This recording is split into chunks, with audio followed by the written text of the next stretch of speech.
Radio Nepal सुरु हुँदाखेरि जतिखेर रेडियो नेपाल सुरु भयो बोल्नका लागि सुरु भएको हो कि होइन? टेलिभिजन सुरु भयो बोल्नका लागि सुरु भएको हो कि होइन?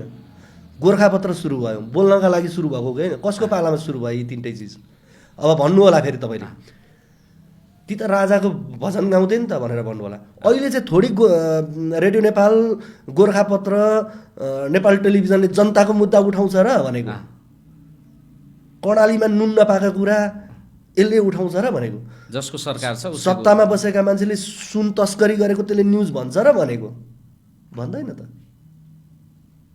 अनि बोल्नका लागि त त्यो समयमा त बरु शासकहरूले जसलाई हामी निरङ्कुश भनिरहेका छौँ कम्तीमा सुरुवात गरेका रहेछन्। एक थरी भन्छन्, ल तपाईँ के भन्छन् भने खान पाएको थिएन भनेर भन्छन्, लाउन पाएको थिएन भन्छन्। ए बाबा, धागो कारखाना कसको पालामा सुरु भयो? कपडा कसको कारखाना पालामा सुरु भयो? सिमेन्ट कारखानाहरू कसको पालामा? गोरखकाली टायर कसको पालामा भयो? आज हामीले ती चिजहरूलाई कहाँ पुर्यायौँ? के बनायौँ हामीले? यो चिज हेर्नुपर्छ कि पर्दैन? तपाईँको सर तपाईँसँग बुवाको सम्पत्ति जति थियो त्यो सम्पत्ति तपाईँ सबै बेचेर चाहिँ सुख शैलमा तपाईँ हुर्किनु भयो बेचेर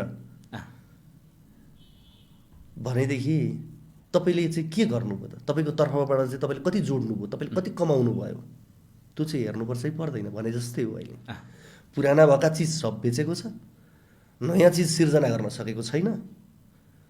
अनि थोर बहुत कुराहरू बाटो बनिएको चाहिँ बाटो नै सुन्नुहोस् तपाईँलाई, बाटो हो गाउँमा पुगेको छ। म मान्छे हो, मेरो घर भोजपुरको अरुण गाउँपालिका अहिलेको त्यतिखेरको साबिकको मेरो याम्पाङ गाविस होइन।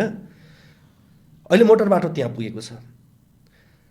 मोटर बाटो त्यहाँबाट धनकुटा हिले हुँदै पाखरीबास निस्केर प्याउली हुँदै याम्पाङ गाडी जान्छ। मान्छे भएर नि जाला, चामल पनि तराईतिरबाट लिएर आउला, इन्डिया हुँदै तराई आएर त्यहाँबाट बोकेर सामान त्यहाँ पुग्ला। तर त्यहाँबाट गाडी फर्किँदाखेरि त्यहाँ उत्पादित भएको सामान लिएर त्यो मधेसतिर कतिको झर्छ, इन्डिया कतिको फर्किन्छ, इन्डियातिर कति जान्छ त्यहाँबाट उत्पादित सामान। विकास हामीले गाडी बाटो मोटर बाटो पुग्नु मात्रै हो कि मोटर त्यहाँ पुगेसँगै त्यहाँका उत्पादनहरू सम्बन्धी बेच्न सक्नु, स्वरोजगारका कुराहरू गाउँ गाउँमा हुन सक्नु हो त हामीले हेर्नुपर्छ है पर्दैन। काठमाडौँ तपाईँ नागढुङ्गामा जानुहोस्, यताबाट गाडी गर्दै अट्टस मटस भएर काठमाडौँ छिर्छ, यहाँबाट जाँदाखेरि हावाले उडाउला जस्तो भएर फिर नाच्दै जान्छ गाडी। हामीले खोजेको विकास त्यो हो भनेको। यो व्यवस्था नै अहिले खतरामा हो। व्यवस्था खतरामा नभनौँ, नेताहरू खतरामा हो, नेतातन्त्र खतरामा हो। उनीहरूलाई के लाग्छ भने गणतन्त्र भनेको मै हुँ, मै भनेको गणतन्त्र हुँ भने लुइस 14 जस्तै लुइस 14ले म नै राज्य हुँ, राज्य नै म हुँ भन्थे नि। त्यस्तै यिनीहरूलाई पनि के लाग्छ भने गणतन्त्र भनेको मै हुँ, म भनेकै गणतन्त्र हुँ भन्ने यिनीहरूलाई लाग्छ क्या। त्यो भ्रम हो क्या, होइन। अहिले जनताले खोजेको परिवर्तन भनेको ठुलो असन्तुष्टि भनेको चाहिँ के भन्नुहुन्छ भने नेताहरूसँग जोडिएको छ क्या, बुझ्नु भएन? किन भन्नुहुन्छ भने अहिले देखेका शीर्ष 3 जना नेताहरूकै कुरा गरौँ न, होइन? 3 जना पालै पिलो हो। पहिलोपटक केपी शर्मा ओली गृहमन्त्री बन्दाखेरि 15-16 वर्ष अगाडि गृहमन्त्री बन्दाखेरि भारतका अहिलेका प्रधानमन्त्री नरेन्द्र मोदी भन्नुहोस् तपाईँ, या सी जिनपिङ भन्नुहोस् चीनका, या तपाईँ डोनाल्ड ट्रम्प भन्नुहोस्, त्योभन्दा अगाडि जो बाइडेन भन्नुहोस्, उनीहरू राजनीतिको कुन घेरामा थिए? कहाँ नाम सुनिएको थियो? उनीहरू आफ्नो काम गरेर बसेका थिए, व्यापार व्यवसाय थियो होला, कोही के गरिरहेको थियो, कोही राजनीतिमै पनि थियो होला, थिएन नि त।